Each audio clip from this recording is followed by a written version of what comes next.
Bon, de quoi allons-nous parler dans cette vidéo? J'ai décidé de laisser le claquement au début. Il y a quelqu'un qui me disait qu'elle aimait ça, que ça la motivait, et elle disait « Je commence à le faire dans ma propre vie. » Bon, qu'est-ce qu'on fait aujourd'hui? On s'active.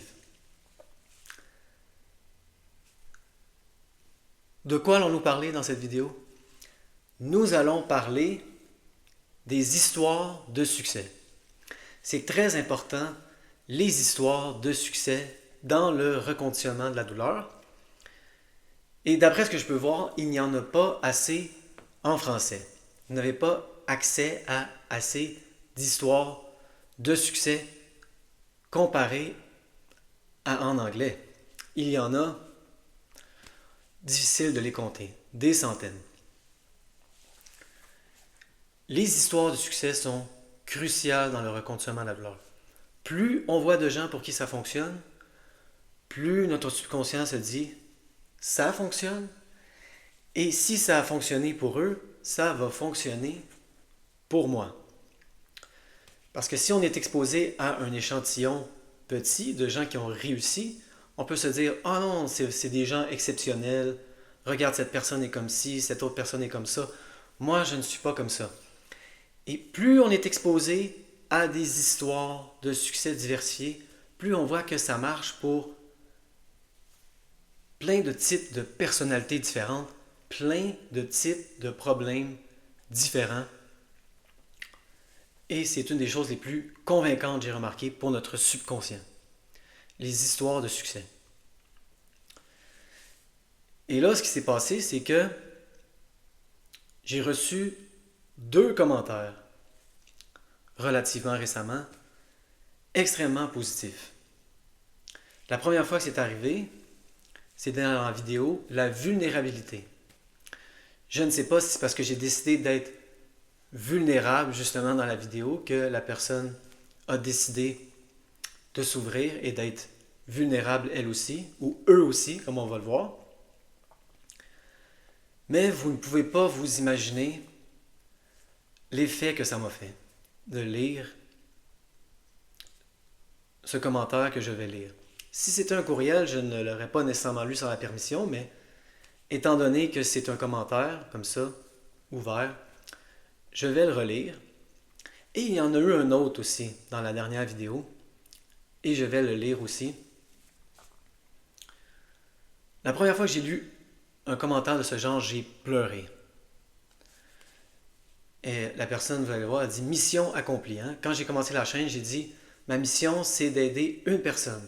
Si je réussis à aider une personne, mission accomplie. Et donc, nous pouvons sortir la bannière, nous pouvons sortir la banderole. Mission accomplie. Nous avons réussi. J'ai aidé une personne, ça a l'air. Et l'autre personne, c'est ça, j'aimerais parler aux gens. Dit qu'il s'est servi de 2 YouTubers. Et deux YouTubers, et moi, comme je vous le dis, je m'en suis servi de 3. Donc, pas besoin de faire juste une histoire de succès sur la chaîne dont vous êtes servi, là. Évidemment. Les histoires de succès aident tout le monde sur toutes les chaînes. Donc, lisons les commentaires. Et là, nous allons explorer plus en profondeur le phénomène des histoires de succès. Voici le premier que j'ai eu. Je ne vais jamais oublier ce commentaire. Ça va toujours être mon premier. On n'oublie jamais son premier ou sa première. Il est gravé ici et ici. En plus, c'était le jour de ma fête. Donc, je veux capter votre attention. Votre mission est remplie par ici. Mon merveilleux homme, blessé depuis 8 ans, souffrant et somnolent, a pris la décision consciente de mettre psychologiquement beaucoup de conscience dans son état. C'est toujours la première étape. On ne peut régler un problème dont on n'est pas conscient. Première étape du reconditionnement de la douleur, du travail TMS, c'est devenir toujours une question de degré, de plus en plus conscient de nos pensées, nos patterns de pensée, de plus en plus conscient de nos émotions, peut-être refoulées, qui remontent à la surface, de plus en plus conscient de son corps, très important, ne pas être dans sa tête, de plus en plus conscient, point. J'ai vu vos vidéos en boulimie cet automne. J'étais très inspiré pour lui. Il s'est d'abord montré réticent. C'est classique, ça. C'est la résistance. Au début, je crois que tout le monde est au moins un peu réticent, résistant. Ça fait même partie des symptômes du TMS, être résistant au diagnostic. Parce que c'est un mécanisme de défense, en quelque sorte.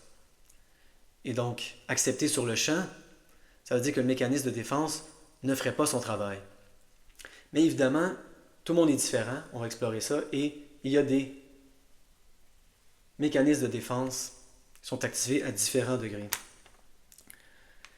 Il s'est d'abord montré réticent, mais a laissé germer la pensée en lui quelque temps. Pas longtemps, entre parenthèses. Et ça, je veux vraiment semer le germe d'une idée dans votre esprit, l'idée de semer le germe. Dans mon expérience, souvent, il faut être exposé à une idée plusieurs fois avant que la semence puisse pousser. Ce n'est pas instantané. Des fois, ça peut se passer vite, mais souvent, il faut introduire les concepts en forme de semence. Et là, ça pousse. C'est très important, ce concept-là. Beaucoup de gens me disent, j'ai de la misère. Je leur parle de certains concepts à concevoir ça. Je leur dis, c'est sûr, ça c'est l'arbre déjà poussé. Je te parle de l'arbre déjà poussé. Et ça commence par une semence.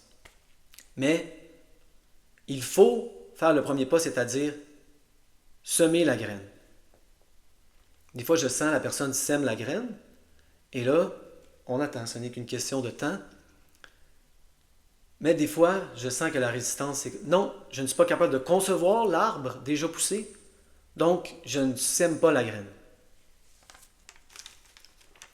Il a intégré le concept d'un coup. Il l'incarne. C'est réel. Je me pince. Est-ce un rêve? Nous sommes vivants. Je ne peux que vous remercier et je vous suis reconnaissant.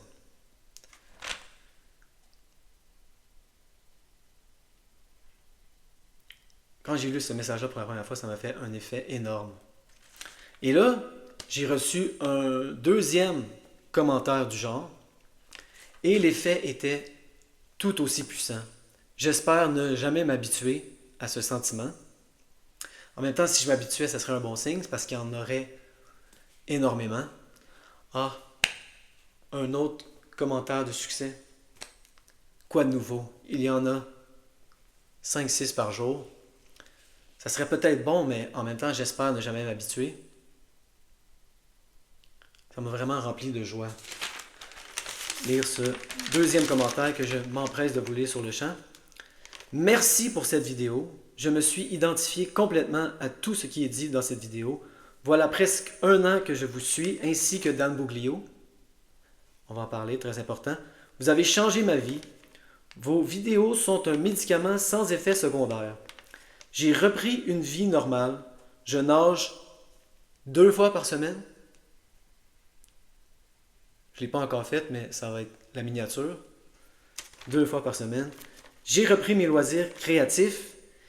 Il y a 6 mois, j'étais sur mon canapé sans bouger. Douleur aux bras et mains droites.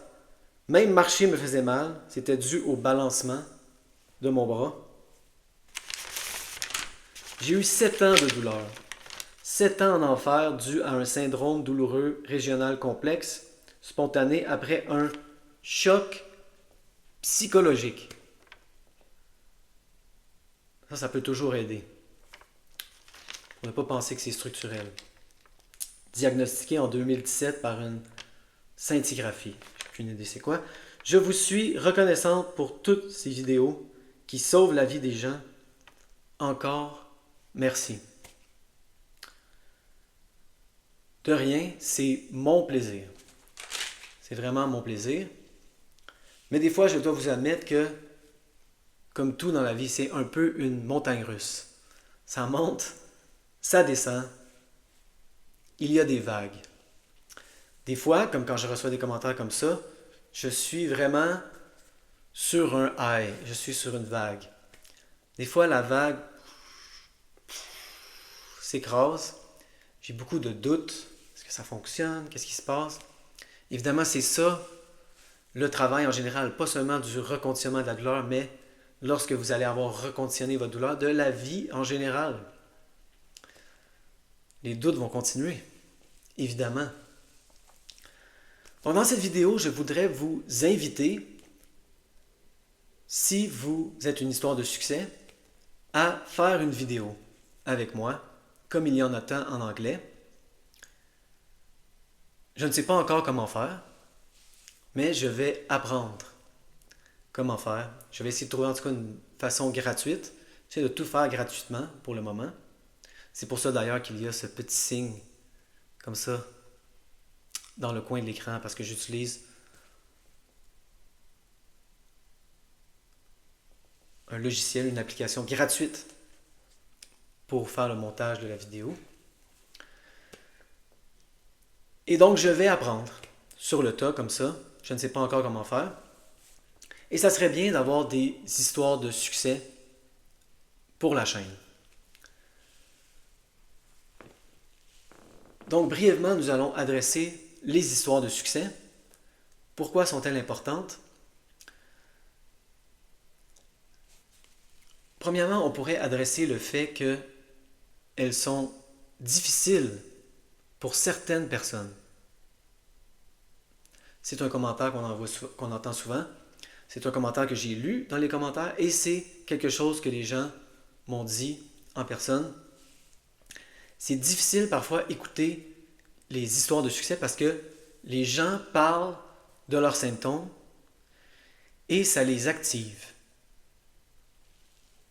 Et des fois même, on entend le commentaire de quelqu'un avec l'impératif du symptôme qui va développer le symptôme qui est décrit dans la vidéo. Incroyable. Et pourtant, c'est vrai. Et là, de plus en plus, je vous inviterai à ne pas voir ça comme un problème.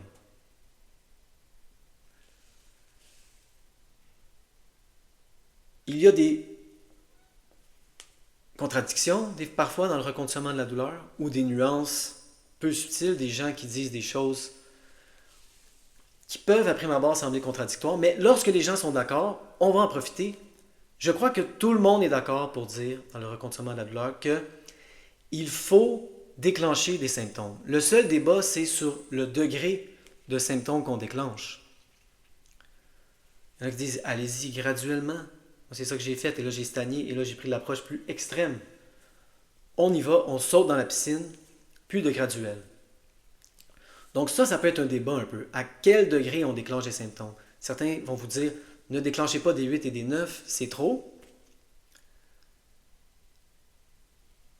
Mais tout le monde me semble d'accord pour dire, mais oui, c'est sûr, c'est ça le reconditionnement de la douleur, déclencher des symptômes. Donc de plus en plus, je voudrais vous inviter à vous exposer à toutes les vidéos, préférablement, du reconditionnement de la douleur. Moi, c'est ça que j'ai fait. Je les ai toutes regardées en ordre chronologique. Comme ça, je n'avais pas de préjugés. Parce que quand on ne comprend pas quelque chose, on a beaucoup de préconceptions, de préjugés. Et le fait de toutes les regarder en ordre chronologique, ça élimine nos préjugés. On se dit, ah, ça c'est sûrement plus important que ça. Ça c'est sûrement plus important que ça. Mais on ne comprend pas encore tout à fait comment ça fonctionne. Et donc, ça peut nous donner une nouvelle perception. Et on réalise, oh non, dans le fond, cette chose que je sous-estimais était aussi importante, sinon plus que cette chose que je considérais comme plus importante au début. Et c'est ça que je vous inviterai à faire avec les histoires de succès. Juste surtout si vous savez parler anglais, toutes les regarder comme ça, sans préjugés, sans vous dire ce symptôme-ci ressemble plus au mien, donc ça va m'être plus utile. Moi, j'ai vraiment arrêté d'avoir ces préconceptions et je les ai toutes écoutées comme ça en me disant ça peut m'être utile. Et moi aussi, au début, ça m'activait.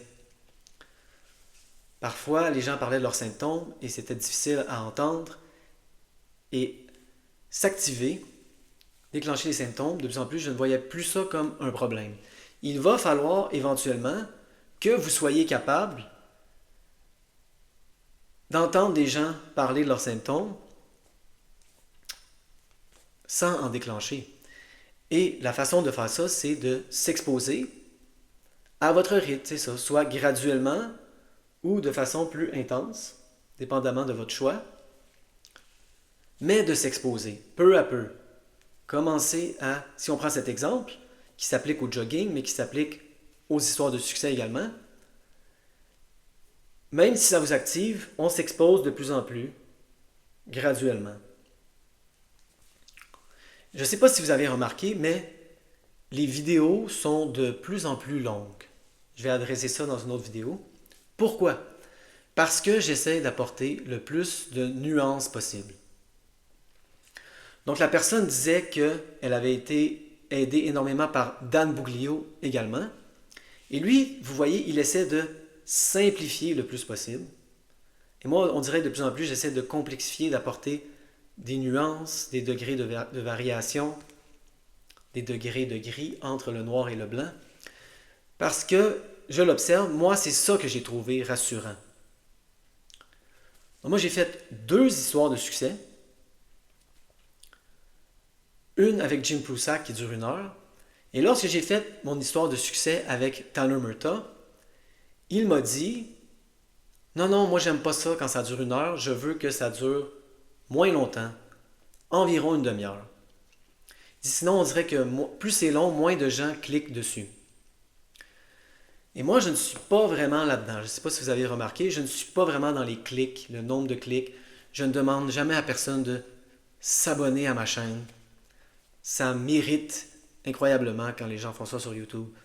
N'oubliez pas de vous abonner à ma chaîne. Et là, peut-être que le petit signe clignote et scintille. Ça m'énerve.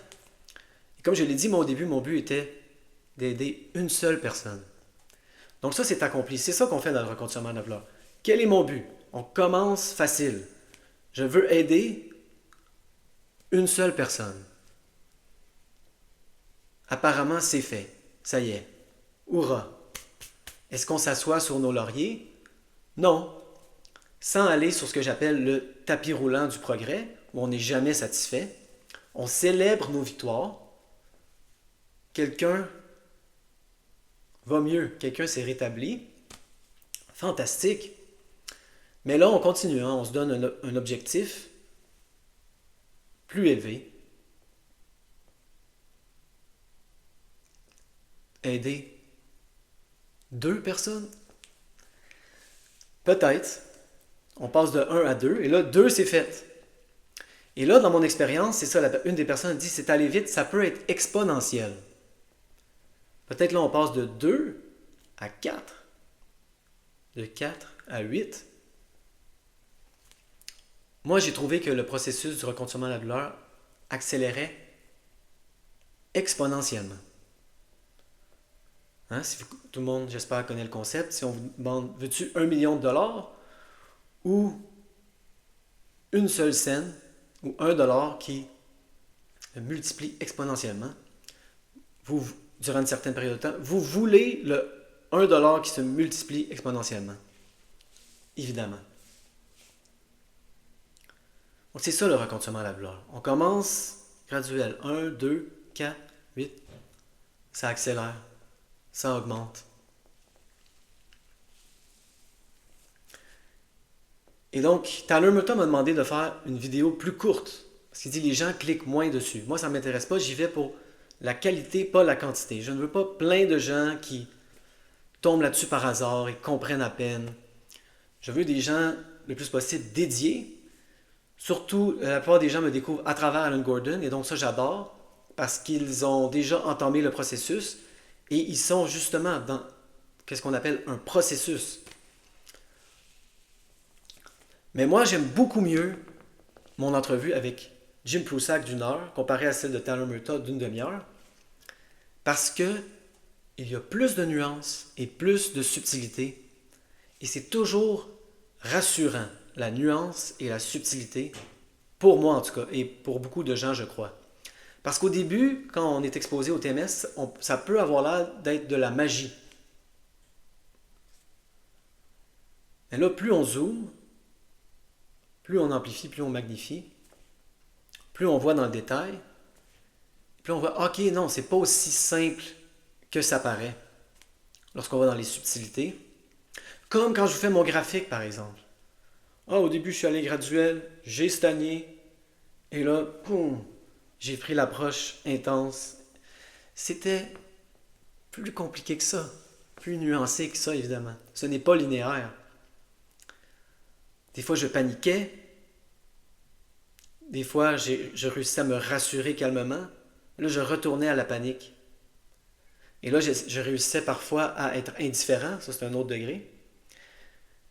Et là, je me disais, maintenant, je suis indifférent. Je ne vais plus retourner à la panique. Des fois, je repaniquais. Ah! Ah, les symptômes! Ah, les symptômes, les symptômes. C'est comment ça, je panique? Je pensais que c'était fini. Je pensais que c'était réglé, la panique. Je revenais à la panique. Donc, plus on prend le temps d'expliquer, plus c'est rassurant pour les gens. Je le disais à quelqu'un l'autre jour. Il disait, ah oui, ça me rassure, ça. Attends, tu retournais à la panique? Mais oui, je retournais à la panique, c'est non linéaire. Les symptômes sont non linéaires. Notre attitude est non linéaire également. Rassurant, se rassurer calmement. Oh, je repanique. Je suis indifférent aux symptômes. Oh, je repanique. Et là, certaines personnes entendent parler du fameux moment AA, le moment Eureka. Ils me disent non, non, je ne l'ai pas encore eu. Et là, ils me décrivent leur processus et c'est sûr, vous êtes encore à l'étape panique. On ne peut sauter de la panique au moment Eureka, où on comprend qu'on est déjà correct. Je n'ai jamais entendu une histoire de ce genre. Je ne crois pas que c'est possible. Il faut être au niveau indifférence. Pas constamment, on est au niveau indifférence, on revient à la panique, mais il faut être souvent, de plus en plus souvent, au niveau indifférence pour avoir accès au moment Eureka. Le moment AA. Dan Buglio, dans son livre, je crois, l'a appelé le Holy Crap. Holy Crap Moment. Holy crap, I'm actually okay. Je suis déjà correct. Et ce moment, évidemment, ne nous arrive pas quand on est à zéro. C'est impossible d'avoir la révélation que je suis déjà correct à zéro. C'est sûr que tu te sens correct, tu es à zéro. C'est au milieu d'un 8 ou d'un 9 que la plupart des gens ont leur moment Eureka. Malgré le 8 ou le 9, je suis déjà correct. Et plus on est exposé à des histoires de succès, pour revenir à mon thème, plus on voit de gens différents parler de processus différents, mais avec beaucoup de choses qui se ressemblent. On commence de plus en plus à avoir les points communs entre les histoires de succès. Et de plus en plus, en parlant de Dan Ratner, je vais vous inviter à explorer ces 3 niveaux de doute. Au début, on se demande, est-ce structurel ou est-ce neuroplastique, TMS? Et là, lorsqu'on résout ce niveau de doute, on tombe au 2e niveau de doute. OK, c'est neuroplastique, c'est TMS, mais moi, j'ai un cas plus complexe que les autres. Ou, oui, j'ai 2-3 symptômes plus faciles, mais j'ai un symptôme plus difficile à résoudre que les autres. C'est le 2e niveau de doute. Et ça, c'est excellent pour travailler ce niveau de doute, de s'exposer à des histoires de succès, parce que de plus en plus, on voit que c'est, peut-être pas j'exagérais en disant le même mécanisme en dessous de tous les symptômes, ça serait une exagération, mais à peu près les mêmes mécanismes derrière tous les symptômes. Quelqu'un qui a mal au dos pendant 2 ans, quelqu'un qui a mal partout pendant 8 ans, pas de différence ultimement. Je sais que c'est difficile de comprendre ça et je comprends le sentiment de dire non, non, moi je veux travailler avec quelqu'un qui a eu mal partout pendant une longue période. Mais travailler ce niveau, ce deuxième niveau du doute selon Dan Ratner, où certains cas sont plus complexes, certains symptômes sont plus complexes, c'est un blocage. C'est un blocage et plus on regarde l'histoire de succès, plus on comprend ça. Oh wow, il n'y a pas de différence ultimement entre les symptômes. Ça nous aide vraiment à régler ce niveau du doute. Et là, évidemment, il y a le troisième niveau de doute, le plus profond. OK, mon cas n'est pas particulier, aucun de mes symptômes n'est particulier ou plus difficile, mais est-ce que moi, je suis capable de faire ça? Et là, ça c'est le doute le plus profond, le doute le plus difficile à résoudre. Et les histoires de succès nous aident. Parce qu'on voit de plus en plus de gens et on se dit, lui est capable, elle est capable. C'est pas des gens spéciaux, c'est pas des Mozart et des Einstein, c'est vraiment des gens communs de tous les jours. Moi, souvent, les gens me disent, oui, mais toi, t'es comme ci et t'es comme ça. Et là, il faut vraiment que je mette l'emphase et je leur dis, je suis vraiment. Si c'est ça, si vous me dites, oui, mais toi, t'es comme ci, t'es comme ça, exposez-vous au plus d'histoires de succès possible et vous allez voir, c'est vraiment des gens diversifiés qui réussissent. Ce ne sont pas des génies ou quoi que ce soit ou des élus, c'est vraiment. Dans les trois dont je me suis servi, Tyler Murtaugh, je ne considère pas que c'est quelqu'un de spécial, ou Jim Prusak, ou surtout Dan Buglio. C'est vraiment l'Américain moyen dans sa cour. Moi, il m'a extrêmement rassuré dans. Je me disais, si lui est capable, je suis capable. Dernier aspect, wow, c'est une vidéo de demi-heure. Dernier aspect que je veux explorer, c'est les gens qui sont jaloux des autres. Ils sont exposés à des histoires de succès et au lieu d'être un peu comme contents pour eux, peut-être qu'ils sont contents pour eux, mais ils se disent ah, oh, ils comptent le temps. Moi, ça fait 3 mois, 4 mois, 5 mois que je fais le travail. Ils ont commencé en même temps que moi, ils se sont déjà améliorés drastiquement ou ils ont fini le processus. Là, il y a une espèce de jalousie qui s'installe. Ça, je vous inviterais vraiment à travailler ça.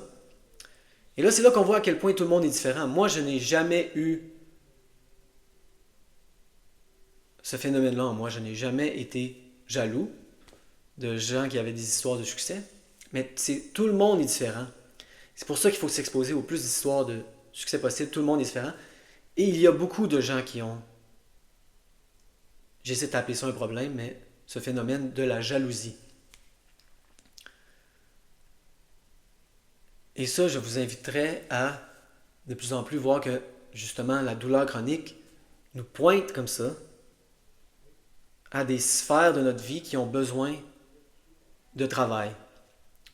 Des sphères de notre vie où nous avions des problèmes peut-être même avant la douleur chronique. On se comparait aux autres, on était jaloux avant la douleur chronique. Et là, la douleur vous pointe dans la direction, voici quelque chose à travailler.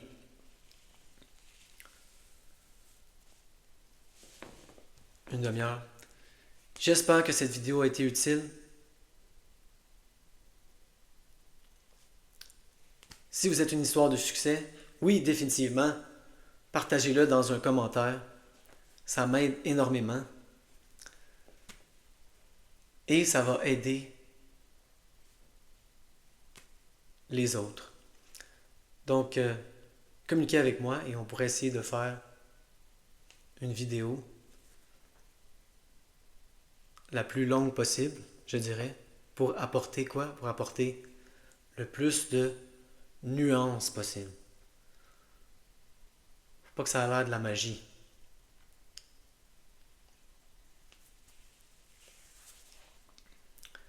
Mais si vous n'êtes pas confortable avec l'idée de faire une vidéo, écrivez-le dans les commentaires et je les lirai et ça va vraiment encourager les gens.